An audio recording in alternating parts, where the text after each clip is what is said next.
আসসালামু আলাইকুম দর্শক, শুভেচ্ছা নিন। আপনাদের সবাইকে স্বাগত জানাচ্ছি আমি কনক সারোয়ার। আজকের অনুষ্ঠানে দর্শক, বাংলাদেশের জুলাই বিপ্লবের হাওয়া লেগেছে দিল্লিতে।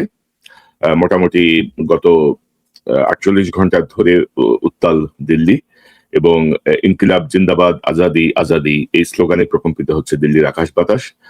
মোদী সরকার খুবই বিপর্যস্ত অবস্থায়। ককরোচ জনতা পার্টি নামে তরুণদের একটি গ্রুপ নেতৃত্বে এই আন্দোলন শুরু হয়েছে। আমরা বিস্তারিত কথা বলবো। আজকে আমার সঙ্গে এই বিষয়ে কথা বলতে যোগ দিচ্ছেন আপনাদের প্রিয় মানুষ, প্রিয় মুখ, আমার চ্যানেলের নিয়মিত অতিথি, বিশিষ্ট কলামিস্ট, মেরিন ইঞ্জিনিয়ার জনাব মিনার রশিদ। মিনার ভাই, আপনাকে স্বাগত জানাচ্ছি আজকের অনুষ্ঠানে। আসসালামু আলাইকুম, ধন্যবাদ কনক সারোয়ার ভাই, এবং এখন এই অনুষ্ঠান যারা দেখছেন এবং পরবর্তীতে দেখবেন সবাইকে প্রীতি আর শুভেচ্ছা। তো মিনার ভাই, প্রথমে আমি দর্শকদের একটু বলি যে ককরোচ জনতা পার্টিটা আসলে ভারতীয় যে জনতা পার্টি বিজেপি তার আদলে ব্যঙ্গাত্মক একটি সংগঠন তৈরি হয়েছিল মে 2026 সালে। এটা হচ্ছে অনলাইন বেসড একটা আন্দোলন শুরু হয়েছিল, কারণ ভারতের প্রধান বিচারপতি সূর্যকান্ত বেকার বা হতাশ তরুণদের প্রসঙ্গে বলেছিলেন যে তারা হচ্ছে ককরোচ বা প্যারাসাইট। চিফ জাস্টিসের এই বক্তব্যের পরে তারা ভারতীয় জনতা পার্টিকে ব্যঙ্গ করে ককরোচ জনতা পার্টি নামে একটি সংগঠন গড়ে তোলে এবং প্রচুর তরুণের মনোযোগ আকর্ষণ করে। তারাই আজকের আন্দোলনের মূল জায়গাটায় আছে। এবং আমি যদি আপনাকে মিনার ভাই আলোচনার শুরুতে যদি একটু একটা ছবি, একটা ভিডিও দেখাই।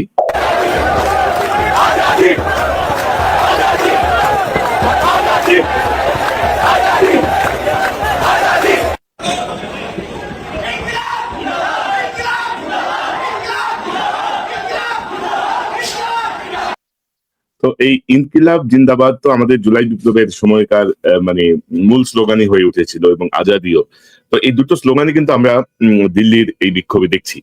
এই বিষয়টা নিয়ে আমি একটা আলোচনা শুরু করি যে ধরেন দিল্লিতে যখন এই স্লোগান ওঠে তখন সেটা হচ্ছে প্রগতিশীল স্লোগান, আর বাংলাদেশে যখন এই স্লোগান হয় তখন সেটা হচ্ছে পাকিস্তানি স্লোগান বা মৌলবাদীদের স্লোগান। তো সব মিলিয়ে আপনার কাছ থেকে একটু শুনি। এটা অনেক ভাই, খুব ইন্টারেস্টিং একটা জিনিস আর কি, যে দেখেন এটা ইনকিলাব জিন্দাবাদ, আমাদের যে প্রগতিশীল যে এলিট শ্রেণীটা, এটা মনে দিয়েছিল যে এটা জঙ্গি বা এই টাইপের মানুষের পাকিস্তানি ভাবাপন্ন একটা স্লোগান, কিন্তু এদের নলেজ এত সেলো, এটা জানেও না যে এই স্লোগানটা আসলে ছিল ইন্ডিয়ার যে স্বাধীনতা আন্দোলনের সময় ইনকিলাব জিন্দাবাদ আজাদি এই শব্দগুলি ছিল। এটা হয়তো উর্দু শব্দ হতে পারে, আর উর্দু হিন্দি তো একই ধরনের, প্রায় কাছাকাছি। তাদের এই নলেজটাও নাই। এটা কিন্তু চাপিয়ে দিয়েছিল আমাদের জুলাই আন্দোলনে যারা ছিল, এই যে মব বা অন্যান্য এইটাকে খাটো করার জন্য। কাজে এইগুলি সবচেয়ে ভালো লেগেছে যে এটা এখন এদের গোচরে এসেছে, এদের যে আসলে একটা হলোনেস আছে চিন্তার ক্ষেত্রে সেটা তুলে ধরেছে। এটা হলো প্রথম কথা। আর দ্বিতীয়ত, ইটস ভারতের জন্য আসলে কিছু শাস্তি, ন্যাচারাল শাস্তি মনে হয় ডিউ হয়ে আছে। এই যে আপনার মিলিয়নস অফ পিপল, এটা তো মানে কোটি কোটি মানুষ আত্মা, এদেরকে মানে পদদলিত করে রাখা, এটা তো আজকের জন্য হয় না, এখন পর্যন্ত আপনার বিভিন্নভাবে আছে। মুসলমানদের তো এরা মানুষ বলেই গণ্য করে না, এবং তাদের যে নিজস্ব যে হিন্দু ধর্ম যারা নিচু শ্রেণীর, এদেরকেও তারা এক ধরনের, এই যে মনে করেন বিচারপতি সাহেব বলে ফেললেন, এটা এক ধরনের তুচ্ছার্থে, এবং ওটাকে এরা ক্যাচ করে নিয়েছে। এবং এই যে এই ক্ষোভের সাথে ইতিমধ্যে যে একটা কি বলবো ঘনায়িত ক্ষোভ যে এটা ছিল সমাজের রন্ধ্রে রন্ধ্রে, সেটারই একটা বিস্ফোরণ ঘটেছে। কিন্তু এখনো হয়তো জানি না, হয়তো এটা এই বিস্ফোরণের ফলাফল কি হতে পারে, কোন দিকে টার্ন নিবে, এখনো আমাদের দেখতে হবে। তবে আন্দোলন সব মানে মোটামুটি বেশ ভালো পর্যায়ে আছে। আমি গতকাল দিল্লির পরে কলকাতায়ও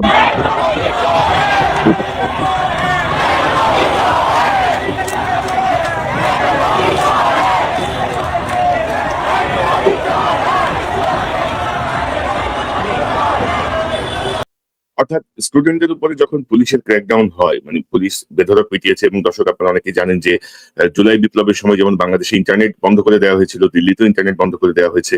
তো সব মিলিয়ে গতকাল রাতে, এটা হচ্ছে কলকাতার মানুষ গভীর রাতে রাস্তায় নেমে এসেছে।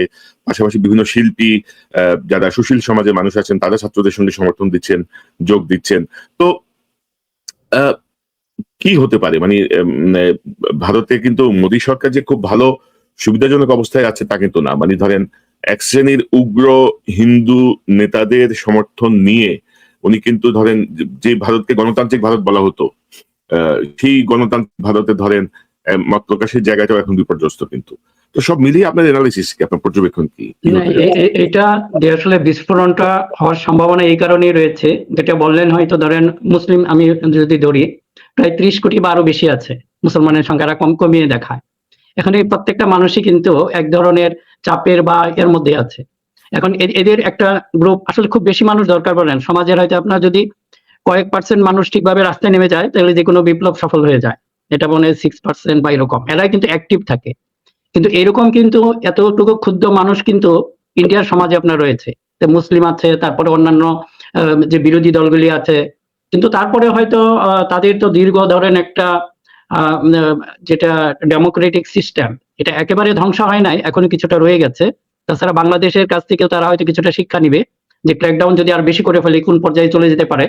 সম্ভবত ওই অবস্থায় যাবে না, এরা পলিটিক্যাল সেটেলমেন্টে চলে আসবে তাড়াতাড়ি।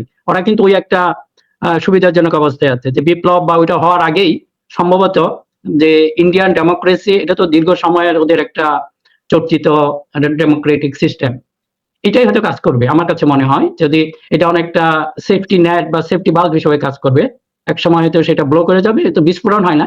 সেফটি বাল্বের কাজই হলো নিয়ন্ত্রিত ভাবে এটাকে একটা ওই প্রেশারটাকে রিলিজ করে দেওয়া, সম্ভবত ওটাই কাজ করবে। ইন্ডিয়ার সমাজ ব্যবস্থা, ওদের গণতান্ত্রিক ব্যবস্থা, বিজেপি প্রচুর ক্ষতি করেছে। আমার মনে হচ্ছে যে এখনো যদি হুঁশ থাকে ভালো ভালো হয়তো ব্যাক করতে পারবে, এখন একটা সুযোগ রয়েছে। আর যদি হয়তো গণতান্ত্রিক ব্যবস্থা এটাকে যদি আরো বেশি চাপাচাপি করে তখনই হয়তো বিস্ফোরণ হতে পারে।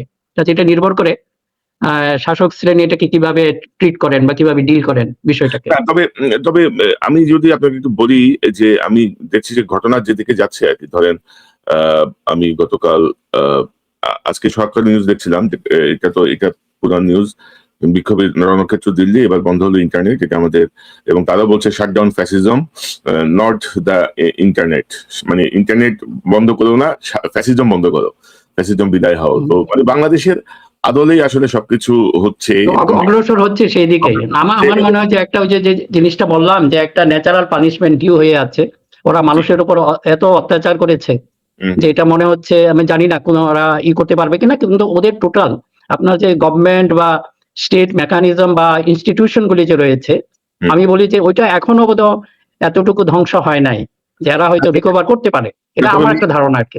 মিনা ভাই ধরেন এই যে আমি যদি দেখাই যে গতকাল কিন্তু মোদীর বাসভবনের সামনে রণক্ষেত্র, প্রিয়াঙ্কা অখিলেশ আটক, রক্তাক্ত রাহুল গান্ধী, এবং আমি যদি ছবিটা দেখাই যে রাহুল গান্ধীকে তারা অজ্ঞাত স্থানে নিয়ে গেছে গ্রেপ্তার করে।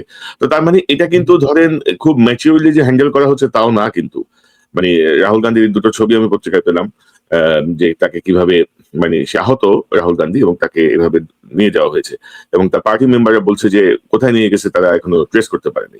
তো আমার মনে হয় যে একই পথে হাঁটবার আমাদেরটা আছে না, আমাদেরটা তারপরে আপনার তার পরামর্শ হয়তো নিচ্ছে, এখন তার রাস্তা হয়তো অনুসরণ করছে।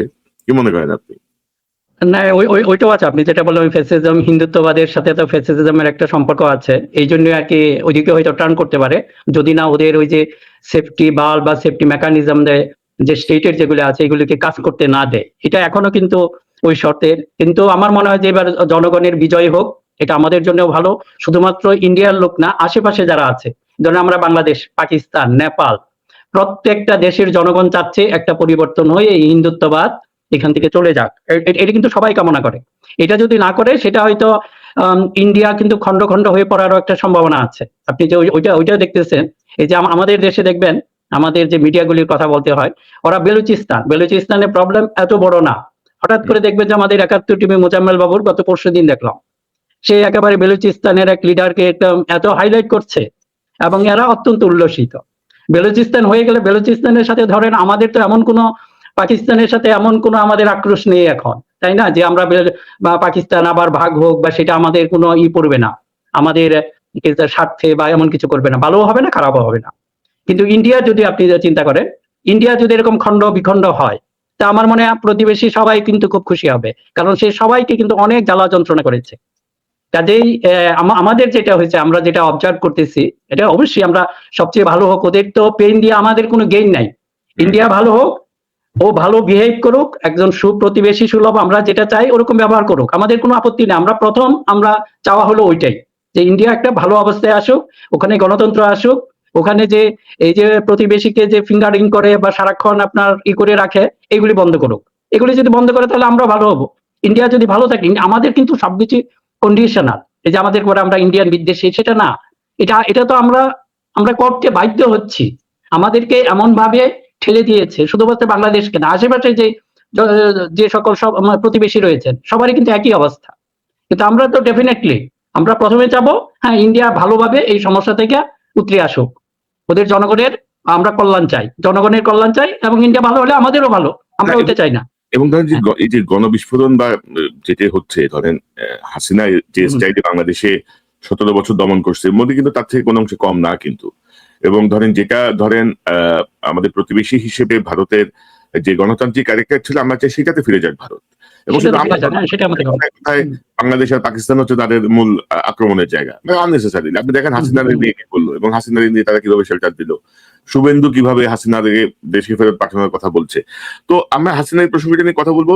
এবং ধরেন এই আন্দোলনটা মানে গত দুদিন ধরে যেটি চলছে, এটি কিন্তু শিক্ষামন্ত্রীর পদত্যাগের দাবিতে একটি প্রশ্নপত্র ফাঁসকে কেন্দ্র করে ককরোচ জনতা পার্টির এই আন্দোলন। তো বাংলাদেশেও আসলে শিক্ষামন্ত্রীকে নিয়ে কিন্তু কদিন আগে একটা মানে পদত্যাগের দাবি উঠেছে, যদিও সেই দাবি আমি সমর্থন করি না। কিন্তু শিক্ষাটাকে ধরেন হাসিনা কিন্তু শেষ করে দিয়ে গেছে।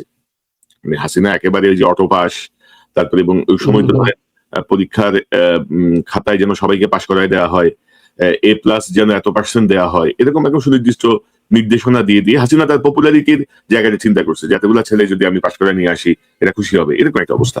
তো সেই জায়গাটায় এই শিক্ষা, বাংলাদেশের এই শিক্ষামন্ত্রীর যে পদক্ষেপ, এটা অবশ্য আমিও সমালোচনা করছিলাম যে বৃষ্টির মধ্যে কেন আপনি পরীক্ষাটা কন্টিনিউ রাখবেন। মানে পুরো দেশ ডুবে আছে, ঢাকা শহর ডুবে আছে, সেখানে এখানেও দেখেন শিক্ষামন্ত্রী বলছেন যে তিনি ডিসি, এসপি বা যাদের সঙ্গে কথা বলেছেন সবাই বলছেন নো প্রবলেম, পরীক্ষা চলবে, বন্ধ হবে না। তো এখন এদের মধ্যে আগের সরকারেরও তো মানে বংশধরেরা আছে এখনো, তাই না, বিভিন্ন জায়গায়। তো আলটিমেটলি ধরেন এই যে শিক্ষার্থীদের যে ক্ষোভ, এই ক্ষোভের দায়টা কিন্তু প্রধানমন্ত্রীর উপর পড়ছে, কিন্তু সরকারের উপরে পড়ছে। মানে শিক্ষামন্ত্রী কিন্তু এখানে সেকেন্ডারি হয়ে যাচ্ছেন কিন্তু। তো সব মিলিয়ে পরিস্থিতিকে আপনি কি মনে করেন, কিভাবে দেখেন? আচ্ছা, কনক ভাই, এখানে বাংলাদেশ ইন্ডিয়া দুটোর সাথে মিলাই দুটাকে আসলে ইন্ডিয়ার প্রেক্ষাপট এবং বাংলাদেশের প্রেক্ষাপট এটা সম্পূর্ণ ভিন্ন। আপনি কিছু কথা বলেছেন যেটা কি কারণে আসলে শিক্ষার এই মানে দুর্গতি বা দুরাবস্থা সৃষ্টি হয়েছে বাংলাদেশে, আপনার এই কথা। এবং আমাদের প্রাইম মিনিস্টার উনিও কিন্তু এটা বলেছেন যে পার্শ্ববর্তী একটা দেশের স্বার্থে দেশে দুটো জিনিসকে ওরা ধ্বংস করেছে, একটা শিক্ষা ব্যবস্থা, আমাদের স্বাস্থ্য ব্যবস্থা। এটা অত্যন্ত কি বলবো একটা জেনুইন কথা, উনি যে কথাটা বলেছেন, এটা থেকে আসলে আমাদের মূল সমস্যাটা। আর আমাদের শিক্ষামন্ত্রী আপনি যদি খেয়াল করেন যে উনি কিন্তু আগের বার শিক্ষা প্রতিমন্ত্রী ছিলেন, এমনি উনি শিক্ষাক্ষেত্রে বাংলাদেশের একটা সবচেয়ে বড় অভিশাপ। আমরা এই কথাটা কিন্তু খুব কম বলেছি। আমি জানি না বিএনপি মহলেও তাদের এই ক্রেডিটটা কেন কোনো একটা কারণে খুব ওইভাবে বলতে পারে নাই। এটা কিন্তু একটা বিরাট ক্রেডিট ছিল। আপনারা জানেন বাংলাদেশে সেই 72 থেকে যে নকল বা এটা একটা অভিশাপ, নকলের অভিশাপ এই জাতির ঘাড়ে পড়েছে। বিশেষ করে এটা শুরু করেছে সেই আওয়ামী লীগ। তখন 72-তে এমন হয়েছে যারা বলা হতো যে আপনার টেবিল বেঞ্চ যারা ছিল এরাও পাশ করে যাবে, এবং অনেক ধরনের মানে ফানি কাহিনী আছে যে একজন হয়তো নকল করবে, পাশে দাঁড়িয়ে আছে, ও বলে দেয় কি কি লিখবো, ABCD, পুরা শব্দ করতে পারে না, প্রত্যেকটা লেটার বলে দিচ্ছে আর ও লিখতেছে, পরে বলে দেয় তুমি ফুল স্টপ দে, ফুল স্টপ কি, নিবে ধরে চাপ মার, ও চাপ মারতে কত নিব ভেঙে গেছে। এখন এরা এই নিব ভেঙে ফেলার সেটাই শুরু হয়েছে, এবং এটা শুরু হয়েছে আওয়ামী লীগের আমলেই, এবং এটা কন্টিনিউ ছিল 72 বলেন 73 বলেন, একটা দীর্ঘ সময় এটা কিন্তু কন্টিনিউ হয়েছে। আমরা সেই নকলের অভিশাপ থেকে মুক্ত হতে পারি নাই। এমনকি 2001 সালে বর্তমান যে শিক্ষামন্ত্রী আছেন উনি আসার পরে এই নকল, উনি এবং ওনাকে তখনকার যে শিক্ষামন্ত্রী ছিলেন উভয়েরই সেটি ক্রেডিট ছিল, এই নকলের অভিশাপ থেকে জাতি মুক্তি পেয়েছে। এবং তখন এমনই ছিল যারা তখনকার মানে যাদের বয়স মোটামুটি কত হবে 40 বা 50 সবারই স্মরণে আছে, যে তখন কিন্তু আবার ছেলেমেয়েরা পড়ার টেবিলে বসেছে। এটা কিন্তু দিস ইজ হিজ ক্রেডিট। এখন এই ভদ্রলোকরে আপনারা যেভাবে, আমি একটা দেখি খুব আনফর্চুনেট, যেসব শব্দ তার টোন নিয়ে যেভাবে কথা বলেন, যে উনি বলছেন নকল বন্ধ করো, দ্যাট ইজ রাইট, হয়তো এক একজনের টোন এক এক রকম। এখন এটাকে যদি নকল করে, এবং আমরা সবার প্রতি আমার একটা অনুরোধ থাকবে যে আপনার যদি এই ধরনের ট্রল বা এটা শুরু করি তাহলে কোনো সরকারি কাজ করতে পারবে না, এবং কোনো মানুষ আসলে করতে পারবে না। কোনো ভালো মানুষ। এখন তো শিক্ষামন্ত্রী, আপনাকে এই ক্রেডিটগুলি তো আগে ভাবতে হবে। এই লোক এই কাজটি করেছে। এখন যদি তাকে আপনারা ওয়াটারমেলন বলেন, তাকে আপনারা পরীক্ষা মিলন বলেন, এটা তো আসলে একটা জুলুম হচ্ছে।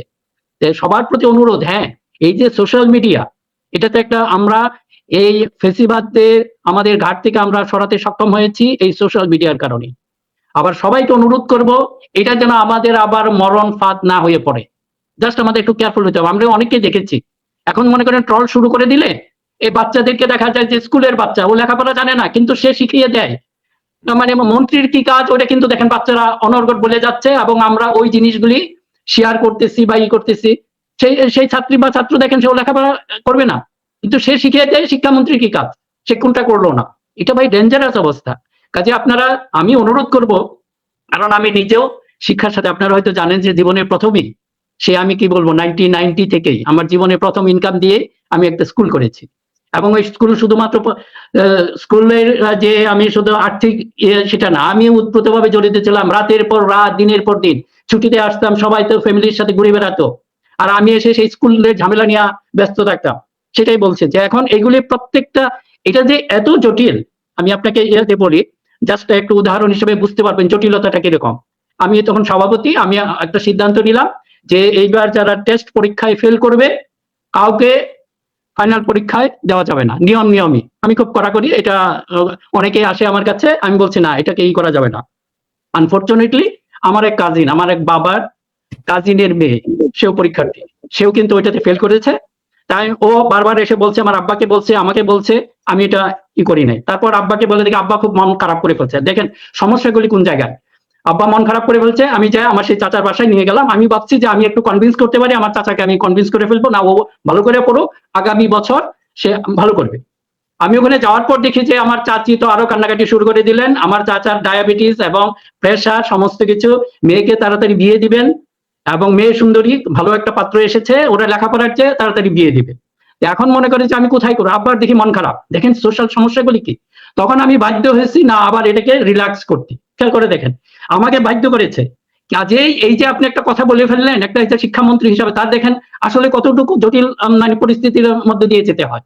এখন আমরা যদি অবিবেচকের মতো শুধু সমালোচনা করি, ভিতরে কিছু না বুঝি, বাংলাদেশের সোশ্যাল সমস্যাটা, আপনি যখন কোনো কাজ করতে যাবেন সমালোচনা করেন কিন্তু খুব সহজ, কিন্তু আপনি যখন কোনো কাজ করতে যাবেন এবং ধরেন যে মিলন ভাই ব্যাপারে যে বিষয়গুলো আসছে, যে আইন মন্ত্রণালয়, মানে মিলন ভাই বলছে আমরা তো অনেক আগে থেকেই পরিচিত আর কি, কারণ মাননীয় শিক্ষামন্ত্রী। তো ধরেন ওনার নকলের জায়গাটা ধরেন এস্টাবলিশড, উনি নকল বিরোধী একটা ভূমিকায় ছিলেন, নকল মুক্ত হয়েছিল, সবই ঠিক আছে। কিন্তু এবারে শিক্ষা মন্ত্রণালয়ের দায়িত্ব নেওয়ার পরে, মানে ধরেন যে মাঝখানে কিন্তু ধরেন 25 বছর কিন্তু চলে গেছে মিনার ভাই, মানে সোশ্যাল মিডিয়া 2001 সালে ছিল না এইভাবে। তো 25 বছর পরে আমাদের ইয়াং জেনারেশনের, মানে তারা যেভাবে একটা শিক্ষামন্ত্রীকে যেভাবে ট্রল করছে, পাশাপাশি আপনি যদি দেখেন যে একটা পরীক্ষার্থী সে শিক্ষামন্ত্রীর সঙ্গে টেলিফোনে কথা বলে ওই টেলিফোন কথোপকথন সে পাবলিক করে দিচ্ছে। মানে আমার মনে এই জায়গাগুলো মানে চেক করা উচিত। ধরেন আজকে তো আপনার সঙ্গে কেউ একজন, মানে আপনার শুভানুধ্যায়ী হয়ে বা কোনো প্রয়োজন নিয়ে কথা বলে আপনি তার সঙ্গে খুব আন্তরিকভাবে কথা বলছেন, সেটাকে আপনি রেকর্ড করে মার্কেটে ছেড়ে দিল, মানে আগে পরে কিছু কেটে মূল একটা বিষয় ছেড়ে দিল, অথবা পুরোটাই ছেড়ে দিল। তো এটা তো ধরেন আইন বিরুদ্ধ কাজ। আমি তো আপনার কথা আপনার অনুমতি ছাড়াও রেকর্ড করতে পারি না। তো সেখানে একজন পরীক্ষার্থী শিক্ষামন্ত্রীর সঙ্গে কথা বলে তার কথোপকথন সোশ্যাল মিডিয়ায় ভাইরাল করে দিচ্ছে। মানে পরিস্থিতিটা আমি জাস্ট বোঝার চেষ্টা করলাম, এবং আমি যতটুকু জানি যে এখন পর্যন্ত এটার বিরুদ্ধে আইনগত ব্যবস্থা নেওয়া উচিত অবশ্যই। এবং আমি তো দেখছি যে এখানে আবার ধরেন এক গ্রুপ, ধরেন এই যে আমি যেটা প্রথমে বলছিলাম যে ডিসিএসপি দের একটা অংশ কিন্তু এখনো মানে আওয়ামী লীগের দ্বারা পরিপুষ্ট বা ওই সেই ঘরানা মিসগাইড করেছে, এটা স্পষ্ট আপনি বলেছেন, আমিও উল্লেখ করেছি। জি, তারা প্রথমত মিসগাইড করছে। তো তার মানে হচ্ছে যে এর মধ্যে ধরেন এই টেলিফোন কথোপকথন নিয়ে দেখলাম কি চিকেন পার্টি নাকি একটা বাংলাদেশে ককরোচ পার্টির মতো চিকেন পার্টির একটা ব্যানারে কিছু হওয়ার চেষ্টা করলো। পরের দিন দেখা গেল যে শিক্ষামন্ত্রী পদত্যাগের দাবিতে এক গ্রুপ নেমে গেল। এক গ্রুপ বলে না সরকারকেই পদত্যাগ করতে হবে। মানে দেখেন, মানে আপনি যে আওয়ামী লীগকে যে আপনি মানে অনেকে আছে না, বিএনপির মধ্যেই অনেকে আছে যে আওয়ামী লীগকে মনে করে যে না রাজনীতি করা দরকার, আছে না ইতিবাচক মহাসচিব তো পজিটিভলি। এগুলি কিন্তু একটা অ্যালার্মিং, এটা যে আপনি একটা ওয়ার্নিং বা এটা দিয়ে গেছে। আপনি যে একটা আসলে কারেক্ট কথা বলেছেন যে আমাদের এখন এই নতুন ভাবে যেটা আছে এটাকে কিভাবে ডিল করতে হবে। আমি বলবো শিক্ষামন্ত্রী মহোদয়, আপনারা যেরকম কাছের মানুষ, উনি যখন মালয়েশিয়া ছিলেন আমি খুব কাছ থেকে ওনাকে দেখেছি, প্রায় যেতাম, তখন উনি পুরো স্টুডেন্টের মতোই ছিলেন এবং হি ওয়াজ ভেরি সিরিয়াস। কারণ স্টাডির জন্য আমি যেটা বললাম, ওনার যে স্টাডির ইয়ার ভিতরে ওনার রক্তের মধ্যে আছে কিছুটা জিনিস, যেটা অনেকটা 60+ ছিল ওনার বয়স তখন, উনি যখন ডক্টরেট করলেন। উনি বসেছিলেন না, দেখেন ওনার সময়টা কাজে লেগেছেন। কাজে উনি চান, আমি যেটা বললাম শুধুমাত্র ওনাকে পরীক্ষা মিলন বলে, উনি হয়তো মনে প্রাণে চান টোটাল সামগ্রিক শিক্ষা ব্যবস্থাটাই যেন উনি একটু পরিবর্তন করতে পারে। কিন্তু ওই যে আপনি যে কথাটা বললেন, একটু সতর্ক হতে হবে। এখন যেহেতু আগে এই উপদ্রবটা ছিল না, আমরা এটাকে যদি ইউজ করতে পারি, সোশ্যাল মিডিয়া এটা একটা উপদ্রবের কারণ হয়ে গেছে। আবার এই যে যেটা বললেন যে আমাদের যে নৈতিক যে অবক্ষয়টা হয়েছে, আপনি বোধহয় ওইটা চোখে পড়েছে কিনা আপনার জানি না, একটা ভিডিওতে দেখলাম এক গার্ডিয়ান তার বাচ্চাকে কেন টিচার শাসন করছে, সে জায়গা মহিলা টিচার, পার্লের একজন ছেলে ছিলেন, সম্ভবত প্রিন্সিপাল হবেন, তাকে ডিঙায়া ওই মহিলাকে অ্যাটাক করতে চায়, কেন আমার ছেলেকে আপনি করবেন? মানে চিন্তা করেন কোন জায়গায় পৌঁছে গেছে এখন এইরকম একটা জায়গায়। এবং এগুলিকে ধ্বংস করেছে এই যে আগে যারা ছিল 15টা বছর, ওরা ইচ্ছাকৃত ভাবে করেছে। কারণ আমাদের দেখেন কি কি সরাসরি আমাদের ক্ষতিটা কি, হয়তো সবাই সার্টিফিকেট পাবে, হয়তো ডাক্তার হবে, ইঞ্জিনিয়ার হবে, ইউজলেস, কোথাও করতে পারবে না। আমাদের সরাসরি কম্পিটিটার, আপনি বলেন এই যে বিভিন্ন বাইরে যে আপনাদের ওয়ার্ক ফোর্স গুলি যাচ্ছে, ওখানে সুপারভাইজারের সব দেখবেন ইন্ডিয়ার, আর যত ওয়ার্কার লেবার, আমরা এতেই কিন্তু খুব খুশি। আমরা কিন্তু খেয়াল করি না, আমরা যদি এই প্রত্যেকটারে একটু ভালো ইংলিশ, আমাদের মূল দুর্বলতা হলো ইংলিশে কথা বলতে পারে না আমাদের কাউন্টার পার্টের মতো।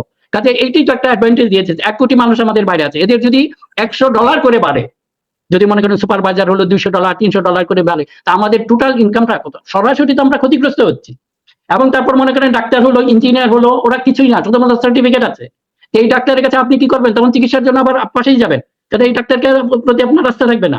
দেখা যাচ্ছে মেডিকেলেও কিন্তু কয়েকটা ব্যাচে বোধহয় ওরকম হয়েছে যে আপনার প্রশ্নপত্র ফাঁস হয়েছে। এখন এই ফাঁস করা প্রশ্নপত্রে যারা ডাক্তার হবে, এরা আসলে কি করবে? এগুলি তো প্র্যাকটিক্যাল সমস্যা। কাজে প্রধানমন্ত্রী যে কথাটা বলেছেন সেটা তো আসলে একটা জেনুইন কনসার্ন আমাদের জন্য, এরা ধ্বংস করে গেছে। না কাজে করে না মিনা ভাই, জি মিনা ভাই, এটা খুবই কারেক্ট কথা। এবং ধরেন আমি তো ধরেন হাসিনার এই 17 বছরে যারা ওই যে GPA-5, তারপরে আপনি দেখছেন মানে প্রশ্নপত্র ফাঁস, তো মানে আমার মনে হয় যেন একটা মানে শুধু ইয়া ভাই, যে ভয়ঙ্কর হলো টিচারদেরকে ইনস্ট্রাকশন দেওয়া হয়েছে নম্বর কম দেওয়া যাবে না, যাই লেখা দেখেন, এগুলি নিয়ে তো অনেকই হয়েছে, নম্বর দিতে হবে। আবার ধরেন ভবিষ্যৎ বাংলাদেশ, ধরেন এই ছেলে মেয়েগুলোই তো ধরেন ভবিষ্যতের প্রশাসনে যাবে, পুলিশে যাবে, মানে নেতৃত্বে তো এদের হাতে, পররাষ্ট্রে যাবে, তো এরা কোথায় যাবে? মানে আমরা বাংলাদেশকে কাদের হাতে রেখে যাব? সেই জায়গাটা আসলে আমরা কিভাবে ব্যাক করবো বলেন তো?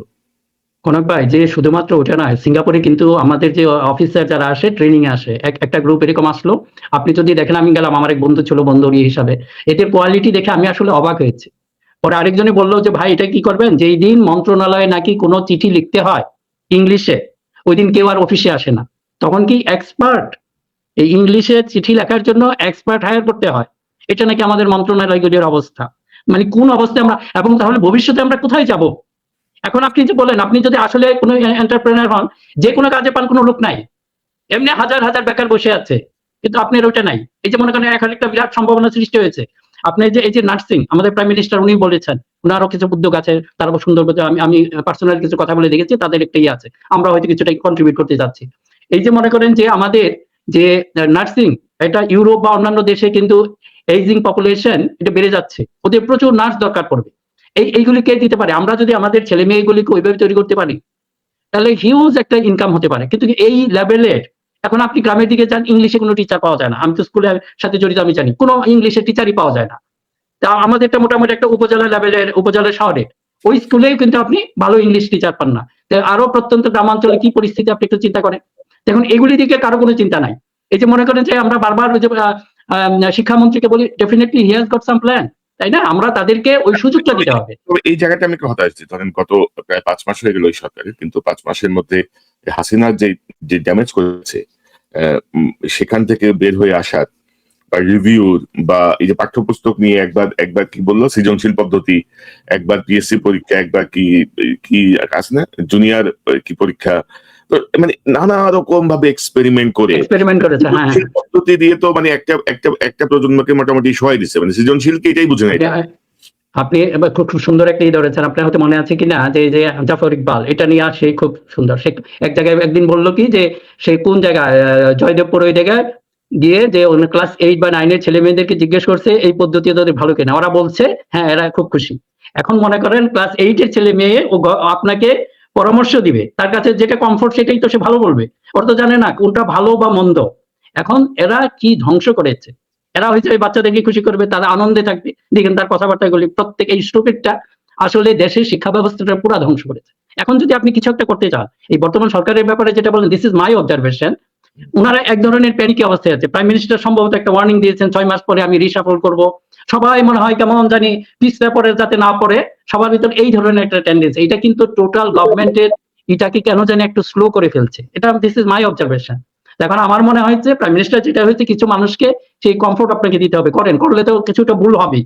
সব ভুলেই যদি আমরা এইভাবে ঝাঁপিয়ে পড়ি, তাহলে তো কোনো সরকারি কাজ করতে পারবে না, তাই না? তো এখন আমার কাছে যেটাই মনে হয়, আমি এখনো খুব হতাশাবাদী নই। তাদের যেহেতু গুড ইন্টেনশন আছে, ইনক্লুডিং প্রাইম মিনিস্টার, আমার মনে হয় যে ওই ইগুলি দেওয়া উচিত।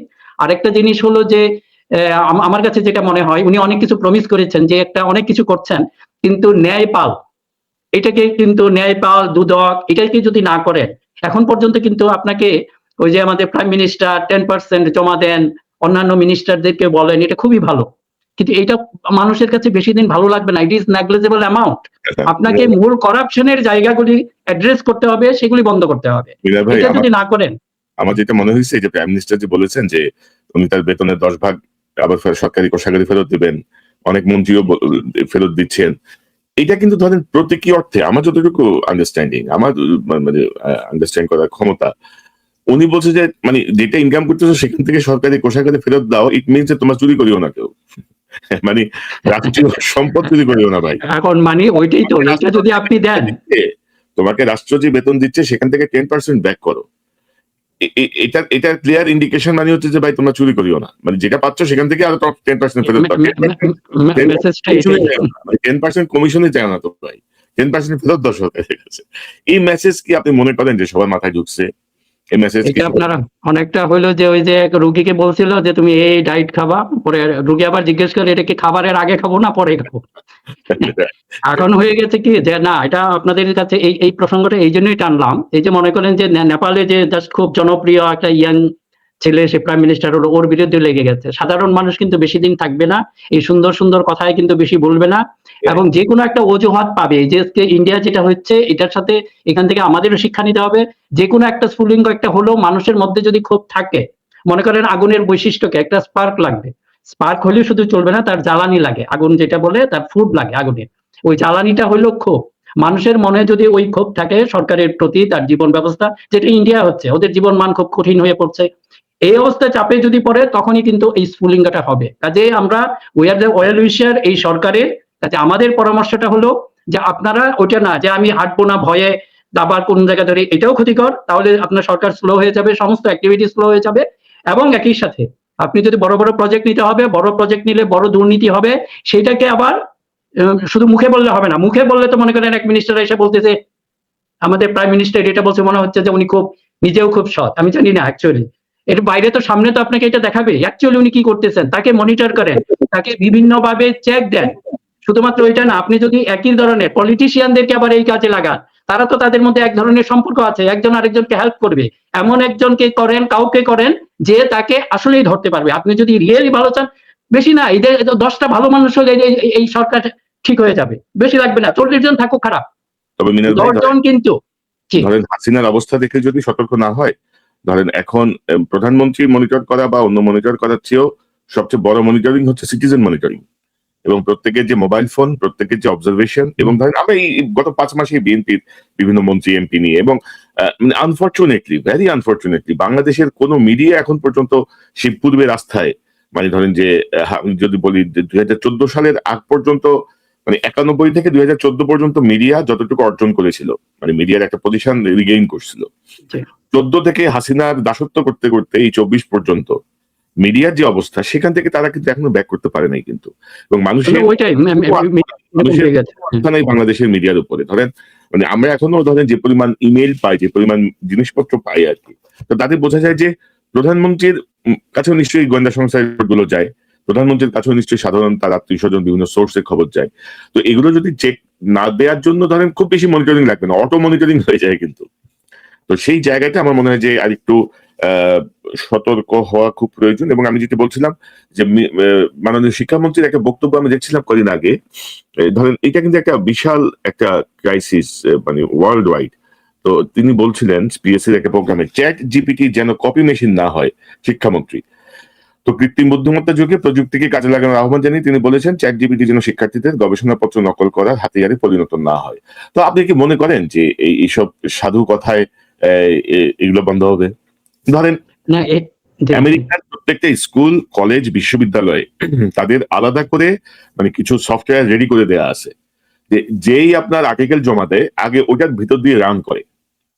ওটার মধ্যে দিয়ে যখন রান করে ওইটাই মানে ১ মিনিটের মধ্যে তারা দেখতে পারে যে এটা কত পার্সেন্ট এআই থেকে আসছে, কত পার্সেন্ট সে নিজে লিখছে, কত পার্সেন্ট প্লেজারিজম আছে, অর্থাৎ অন্য কারো লেখা কপি করছে।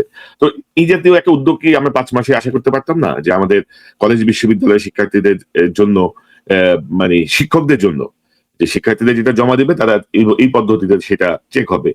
দেখি নাই কিন্তু। তাই না? মানে ধরেন যে ইতিবাচক হুম, হুম। ১টা ২টা স্টেপ আমি আশা করছিলাম অন্তত যে না। না আপনার এই পরামর্শটা আসলে খুব জরুরি। এটা আসলে করা উচিত। ChatGPT যেন আমাদের টেকনোলজির সেটা নিতে হবে। কিন্তু এটা যেন আবার আমাদেরকে পঙ্গু না বানিয়ে ফেলে। এটা কিন্তু পঙ্গু বানানোর অবস্থায় হবে। সবাই এটার উপর নির্ভরশীল হয়ে পড়বে। নিজেরা কিছুই করবে না। তো এটা অবশ্যই আমার মনে হয় যে আপনি যেটা বললেন এটাই আসলে শুনতে হবে। আরেকটা যে জিনিস হলো যে আমাদের পুরা শিক্ষা ব্যবস্থাটাকে আমার কাছে মনে হয় যে আগে যে একটা অনিয়ম ছিল, আমি পার্সোনালি কিছু ইয়ার সাথেও জড়িত বিভিন্ন জায়গায়। সেটা নিয়ে আমিও কিন্তু চেক দিচ্ছি। আমার বিভিন্ন অনেকেই নাখুশ হচ্ছেন যে আমার প্রতিষ্ঠানে বা বিভিন্ন জায়গায় যারা আছেন বন্ধু-বান্ধব তারা হতাশ হয়েছেন। অনেক সময় দেখা গেছে যে আমার নিজের বন্ধু হেডমাস্টার তার বিরুদ্ধেও আমি অ্যাকশন নিয়েছি। এবং এটাতে যে আ হয়তো আমি আমার ভালোর জন্যই করেছি। তারপরেও ধরেন এই ধরনের একটা ইয়ে আছে যেরকম আমি একটা সারা দেশে আমি শিক্ষামন্ত্রী মহোদয়কে যে জিনিসটা বলব, একটা ইয়ে আছে আপনার ছুটি হওয়ার কথা আপনার ৪ টার সময়। দেখা যায় অধিকাংশ প্রতিষ্ঠান যেটা ১:৩০ ২টার সময় ছুটি দিয়ে দেয়। হেডমাস্টারের প্রতি খুব এখন খুব ভালো হেডমাস্টার আগে যারা কড়াকড়ি করেছে তাদের প্রতি খুব নাখোশ। এরকম কিছু কেস আছে। আমার মনে হয় যে গ্রামাঞ্চলের প্রায় 80% এটা হলো আমার অবজারভেশন। শিক্ষামন্ত্রী মহোদয়ের কাছে হয়তো উনি শুনবেন। আমার একটা বিশেষ অনুরোধ যে আপনি এগুলির একটা চেক দেন।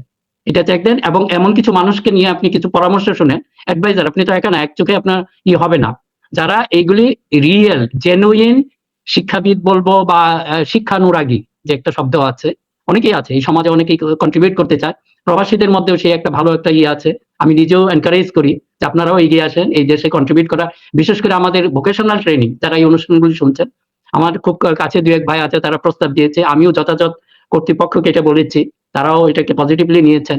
তা আপনারা আরো এগিয়ে আসেন। আমাদের এই দেশটাকে বাঁচাতে হবে। আর শুধুমাত্র যে যেখানেই আছে এগুলির জন্য এই যে বলে আমাকে দেশের সেবা করার সুযোগ দেওয়া। আসলে কি দেশের সেবা করার সুযোগ দেওয়ার দরকার আছে? আপনি পার্টিসিপেট করেন না, অনেক জায়গা রয়েছে। তাই না? এখন বিশেষ করে আরেকটা কথা ভাই আমি একটু বলতে চাই যে ধরেন এই যে আমরা এখন কি করব সর্বাঙ্গে ব্যথা। ইন্ডিয়াকে দেখেন, ইন্ডিয়াকে আমরা অনেক সমালোচনা করি। কিন্তু ২-১ টা জিনিস আছে। ওদের শিক্ষা ব্যবস্থাটাকে ওরা ক্লিন রেখেছে। ওদের স্বাস্থ্য ব্যবস্থাটাকে ক্লিন রেখেছে।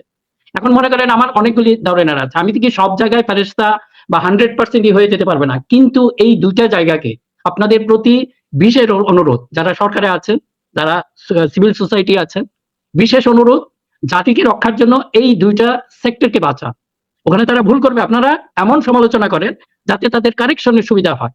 তারা ধ্বংস হয়ে যাবে। ওইটা যদি করেন তাহলে তো কাজ করতে পারবে না। জি। আপনার কথাটা শোনা যাচ্ছে না। আমাদের প্রজন্মের মানসিকতা পরিবর্তন হচ্ছে। প্রজন্ম অনেক বেশি ধরেন মানে কি বলবো কালচারাল যে আগ্রাসন, এই আগ্রাসন কিন্তু অনেকে কাবু হয়ে যাচ্ছে। আমরা ইদানিং তাদের কথাবার্তায় দেখি বা সবকিছু মিলায়।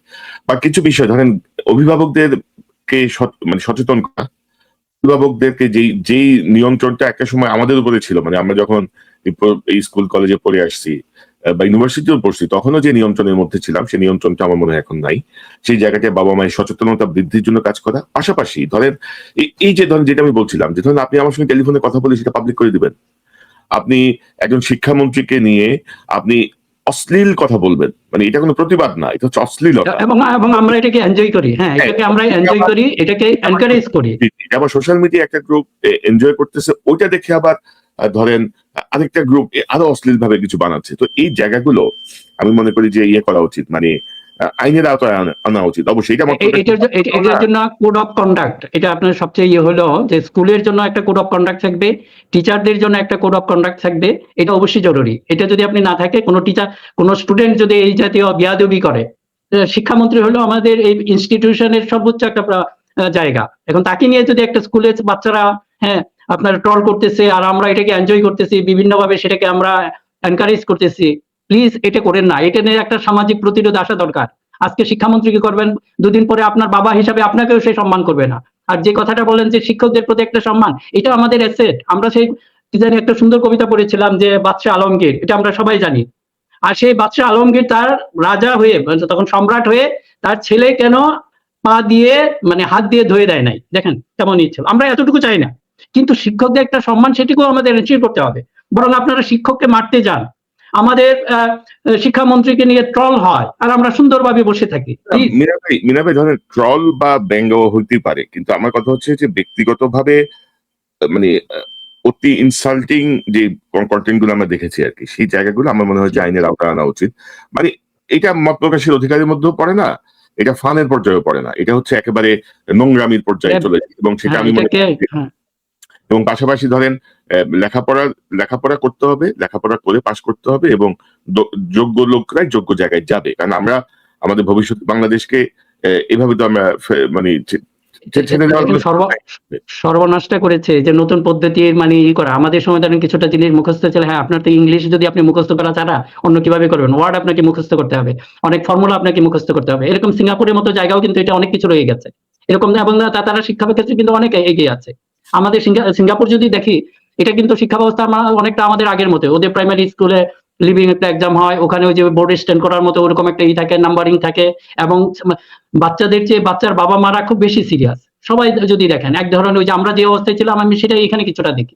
আর আমরা হঠাৎ করে সেই এক্সপেরিমেন্টের জন্য এগুলি পরিবর্তন করে ফেললাম, এবং দেখা যাচ্ছে যে এদিকে আসলে ই হয়েছে, যে কোনো ইমপ্রুভ হয়েছে। আপনারা ফলাফলটা দেখেন, আসলে এটা হয় না, বরং শিক্ষা ব্যবস্থাটা আসলেই ধ্বংস করে গেছে। বিশেষ একটা মিনা ভাই, আমরা একটু আবার আগের প্রসঙ্গে যে আমরা নিবিড়ভাবে পর্যবেক্ষণ করছি ভারতে কি হয়। তবে ইন্টারেস্টিং হচ্ছে ভারতের এই বিক্ষোভের সাথে বাংলাদেশের অনেকেও দেখলাম বেশ মানে উজ্জীবিত হয়ে উঠেছেন আর কি। আমি কালকে ভারতের একটা টেলিভিশন চ্যানেলের অনলাইন পেজে কয়েকটা কমেন্টস দেখলাম বাংলাদেশিদের। একটা আমি যদি কমেন্টসটা দেখে, একজন লিখছে যে কোথাও হেলিকপ্টারের সাউন্ড পেলে মনে করবেন দুলাভাই আইছে। ইঙ্গিত করছে যে মোদি হয় হাসিনা পালায় ইন্ডিয়া গেছে, মোদি হয়তো পালায় এদিকে আসবে।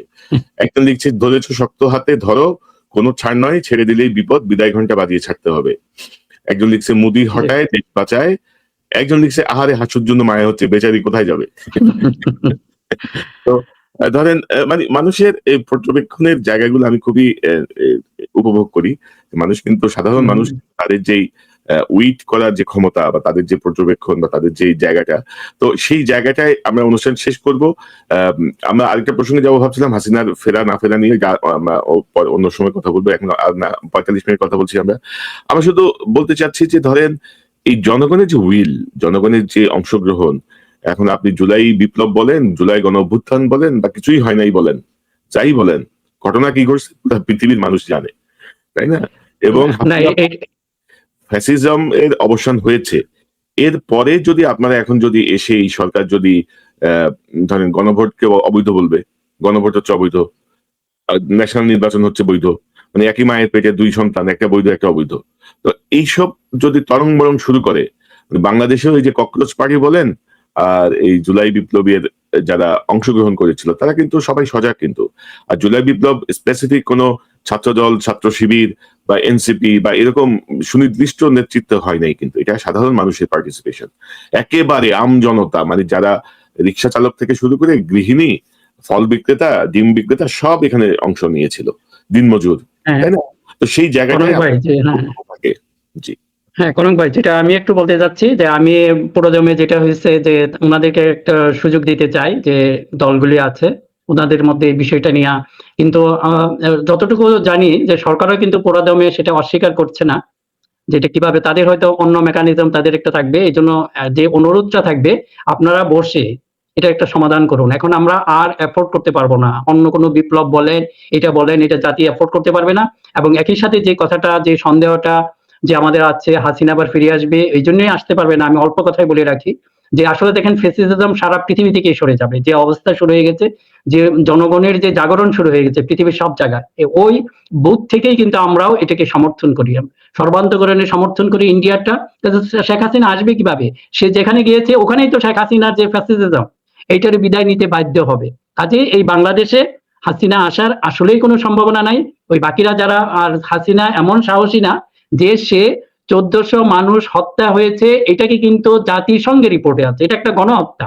এই গণহত্যার একটা সে এটা অলরেডি কোর্ট থেকে একটা রায় হয়ে গেছে, এই রায় মাথায় নিয়ে আসার মতো সৎ সাহস হাসিনা এবং তার খানদানের নেই, অতীতে সেটা প্রমাণ হয়েছে।